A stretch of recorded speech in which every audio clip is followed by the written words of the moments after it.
Fala pessoal, eu sou o Bruno Drummond de Freitas, tenho 31 anos e eu vim contar um pouco para vocês da minha história. Eu sou paciente 01 do estudo da UFRJ sobre a polilaminina, da doutora Tatiana. E eu recebi muitas perguntas, muitas dúvidas, todo mundo ficou interessado ali no assunto. Então eu vim aqui contar um pouco para vocês sobre o que aconteceu, contar um pouco sobre mim, como eu era antes do acidente, o que aconteceu durante o acidente, como que foi a minha recuperação, para deixar um pouco mais claro aqui para todo mundo sobre essa história. Uma das principais perguntas ali que eu recebi é sobre como foi o acidente. Eu estava dia 28 de abril de 2018, é o aniversário da minha avó. Eu moro em São Paulo, minha família mora no Rio de Janeiro, a gente tem uma casa lá em Teresópolis. A gente saiu de casa, eu, meu pai, minha madrasta e meu irmãozinho, a gente viajou de carro. No meio do caminho ali, a gente parou para comer. Na hora que a gente saiu do Graal ali, eu deitei no banco de trás, sem cinto, e dormi. E eu só lembro de ter acordado pós-cirurgia. O que me contaram da história ali é que na serra ali, subiram para Teresópolis, o meu pai ficou com sono, deu uma piscada no volante, bateu num poste, o carro capotou várias vezes, e como eu estava sem cinto atrás, eu não tive reflexo, eu não tive reação, então meu corpo ficou lá dentro, batendo pelo carro. Eu terminei de ponta cabeça, assim, só conseguia mexer a parte de cima aqui do pescoço. Eles falaram que eu fiquei muito bravo, que eu fiquei xingando todo mundo ali na hora. E eu não lembro de nada. Antes do acidente, eu sempre fui uma pessoa que gostava muito de fazer exercício, musculação, gostava de jogar futebol, sempre gostei muito de jogar no computador, gostava de sair com os meus amigos, sempre fui muito ativo. E eu sempre fui muito forte também. Meu peso médio naquela época eu tinha 85 quilos, mais ou menos 84. Então, eu tenho 1,80, eu era bem forte ali. Todo mundo sempre fala que eu sou sempre uma pessoa que anima ali quando tá com a galera e tal. No trabalho, todo mundo que trabalhava comigo falava que gostava de trabalhar, de me ter na equipe ali, que eu ajudava no clima da equipe. O que eu tenho para dizer sobre o meu antes do acidente é que, basicamente, o meu pós-acidente eu ainda continuo igual. E eu tento manter esse clima sempre bom. Acho que eu tenho uma energia que contagia, eu acho que isso daí é muito importante pra gente curtir a vida e aproveitar os momentos. O meu tio, ele é médico e na hora que aconteceu o acidente, ele já organizou todas as equipes ali para me atender. Eu tenho uma tia também que é neurocirurgiã, então ela com o meu tio já organizaram a equipe, todo mundo para me atender. Quando eu acordei, né, pós-acidente, porque eu não lembrava nada do acidente, na hora que eu acordei, eu não tinha movimento nenhum. Eu olhei para os lados, assim, eu vi minha mãe, meu pai, vi os médicos. Eles começaram a me explicar um pouco do que tinha acontecido do acidente. Em nenhum momento eles me falaram sobre a tetraplegia. Isso daí foi um diagnóstico que sempre foi dado para minha mãe e para o meu pai. Eu acho que por uma questão de ética ali, para não abalar o emocional. Mas na hora que eu comecei a tentar explorar meus movimentos ali, eu já vi que eu não estava mexendo nada. Não estava mexendo pé, não estava mexendo mão, não estava mexendo dedo. Tava mexendo o braço, eu simplesmente não mexia e não sentia nada. Foi um baque pra mim na hora ali, porque é muito estranho, né? Você viver 23 anos ali ativo e do nada, por conta de um acidente que ninguém esperava, pronto. Na minha cabeça tudo tinha desmoronado ali. Eu não lembro de nada do acidente, da cirurgia, eu não lembro de nada do que aconteceu. Eu entendi que tinha sido algo bem grave. Eles comentaram comigo que eu tinha entrado num estudo da UFRJ, que eles tinham injetado uma substância durante a cirurgia na minha coluna, na minha medula. A polilaminina, ela ajuda numa hora da lesão, onde os neurônios não perdem a conexão, ela meio que pavimenta um caminho ali para os neurônios se reconectarem. Me alongavam muito, porque quando você fica muito tempo sem se movimentar, o alongamento é muito importante para garantir que seu músculo não vai reduzir, não vai ficar com um músculo menor que o outro. Umas 2 semanas depois, quase 3 ali, eu mexi o meu dedão do pé. E aí todos os médicos comemoraram, a Tatiana comemorou, e aí eu olhei assim e falei, e aí, beleza?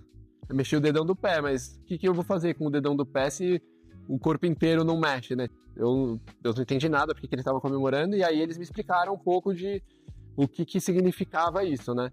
Quando o cérebro manda um sinal para uma extremidade do corpo, significa que o sinal está passando pelo corpo inteiro. Isso mostra, gera esperança de que voltem outros movimentos do restante do corpo.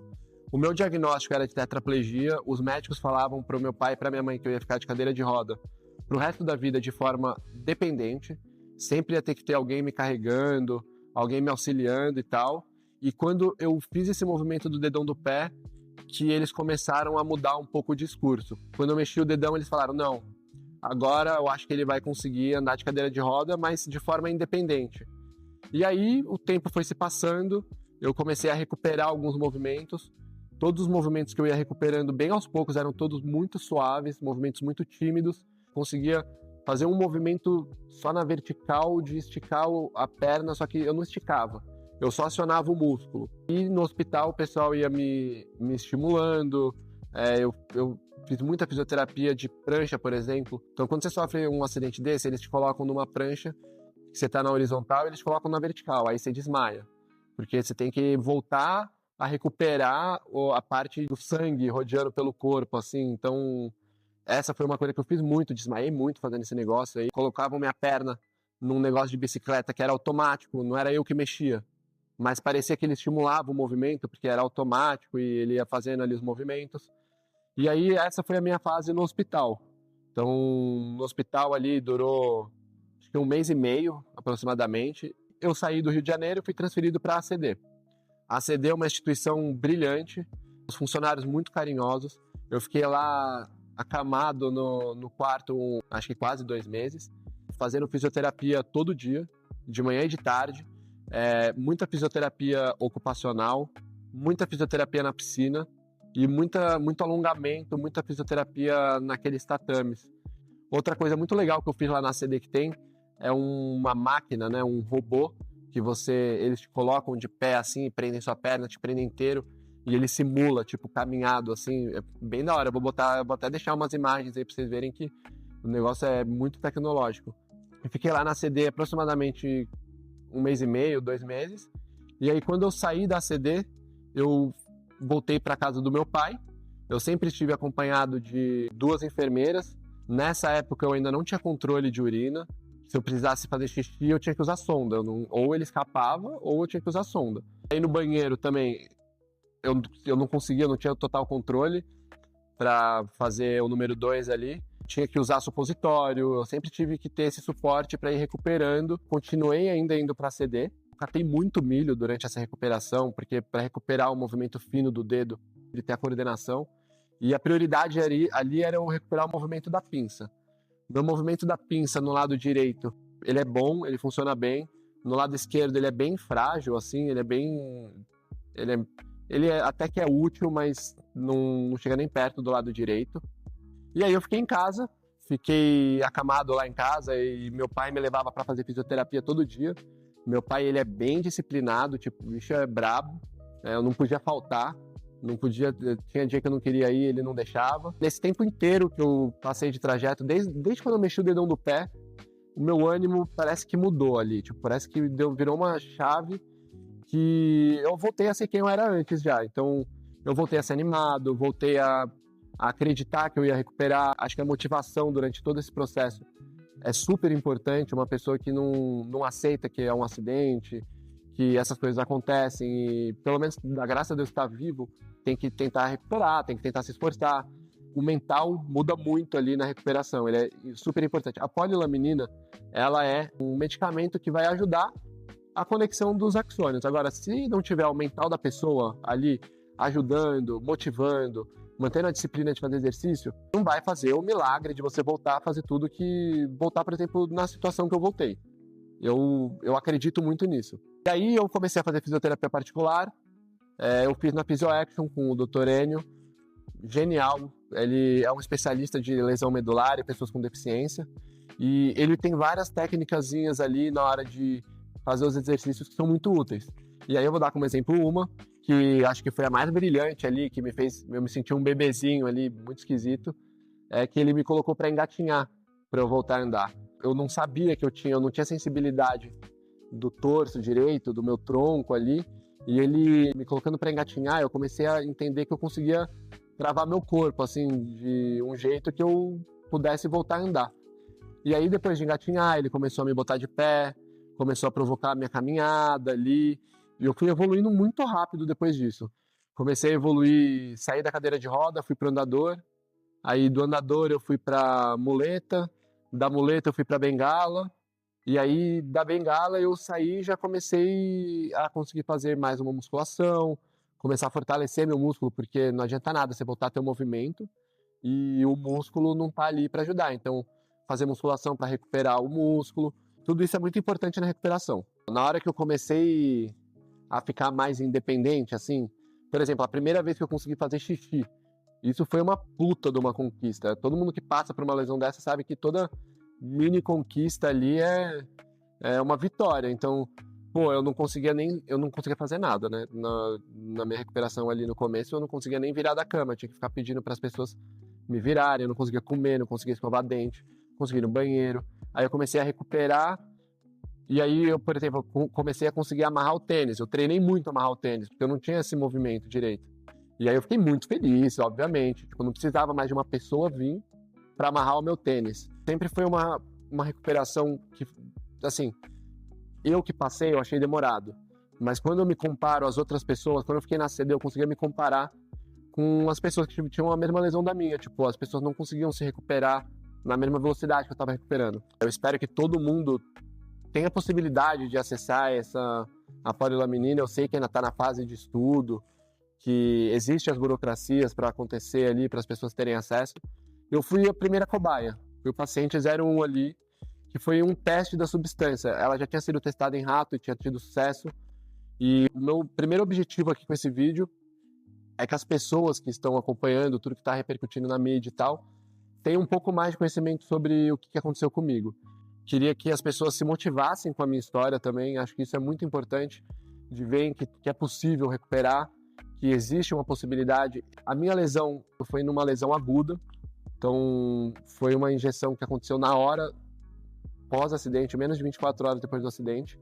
Eles ainda estão querendo evoluir o estudo para lesões crônicas. Hoje em dia, eu trabalho, sou 100% independente. Minha namorada é do Rio de Janeiro, eu fico fazendo bate-volta para ver ela. Isso já é uma prova ali da independência. Depois da minha recuperação, eu sempre gostei muito de fazer trilha, essas coisas. E aí a gente lançou ali a primeira viagem, tipo, eu fui pro Jalapão. Foi a minha primeira viagem pós-recuperação. E, tipo, foi um desafio, porque tinha o tema de eu controlar a urina, tipo, no Jalapão, não sei se todo mundo conhece, mas os pontos turísticos são muito distantes uns dos outros. Então, tipo, para eu ficar no carro, conseguir segurar, eu não conseguia segurar sempre, eu tinha que parar no mato. Tinha um lugar lá que era uma montanha de areia, assim, que era uma caminhada, era um desafio para eu explorar e tal. E foi minha primeira viagem, assim, meu primeiro desafio que eu gostei muito de fazer. Depois teve um outro negócio que meu irmão me levou para subir um pico. Tipo, foi um desafio, eram 2 quilômetros de subida, degraus muito grandes para subir, assim, chegou no final, eu não conseguia nem subir sozinho, eu precisava que me puxassem, assim, eu apoiando para eu conseguir subir, porque era muito difícil a trilha mesmo. E foi engraçado, porque a gente acampou lá em cima, né? E aí a gente acampou e a gente começou a beber lá, comemorar um aniversário de um amigo. E eu bebi, assim, foi uma das primeiras vezes que eu bebi, assim, num lugar meio desafiador, assim. E lá era perigoso, tipo, se eu moscasse, eu podia cair da montanha, então eu tinha que tomar cuidado. Muito desafiante, foi divertido. Então é um tipo de história, assim, que eu já consegui fazer depois da recuperação. Hoje em dia eu trabalho, sou independente, consigo treinar, consigo trotezinho, consigo nadar no mar, eu amo nadar no mar, pegar jacarezinho ali, hoje em dia eu sou capaz de fazer isso. Tô 100% feliz, consigo dirigir carro manual, independência, escovar dente, comer, consigo cozinhar, eu gosto muito de cozinhar, então andar de bicicleta, são inúmeras coisas que hoje em dia eu consigo fazer basicamente quase tudo. É uma realidade hoje em dia que eu fico muito feliz, que obviamente eu gostaria que o máximo de pessoas que sofreram esse tipo de acidente pudessem atingir esse nível de recuperação. E eu acredito que num futuro breve, eu não sei se daqui um mês, daqui um ano, daqui 5 anos, eu tenho certeza que a medicina vai chegar num nível de que as pessoas vão conseguir se recuperar, que nem eu me recuperei. E aí eu queria passar aqui minha gratidão pro resto da minha vida, para todo mundo que fez parte da minha recuperação. Então, meu tio, que organizou tudo, minha tia neurocirurgiã, que participou da cirurgia, organizou tudo ali. Foi uma cirurgia impecável. Queria agradecer à ACD, ao Copstar, todos os médicos dessas instituições que participaram da minha recuperação, enfermeiros, fisioterapeutas, meus amigos, minha família, todo mundo que me acompanhou ali e que esteve do meu lado. Acho que eu vou ficar pro resto da vida com um sentimento de gratidão. Queria agradecer também todo mundo que está me acompanhando aqui, que está despertando interesse no assunto, que me mandou mensagens, me parabenizando, me ajudando ali a entender o tamanho do negócio que eu estou envolvido, que eu não faço a menor ideia. Eu estou começando a entender agora, estou começando a aprender agora, eu estou tentando ajudar todo mundo e é isso. Agradecimento aí para todo mundo, meu joinha aqui, ó, joinha torto para todo mundo e segue o baile ali todo mundo. Você achou que ficou bom?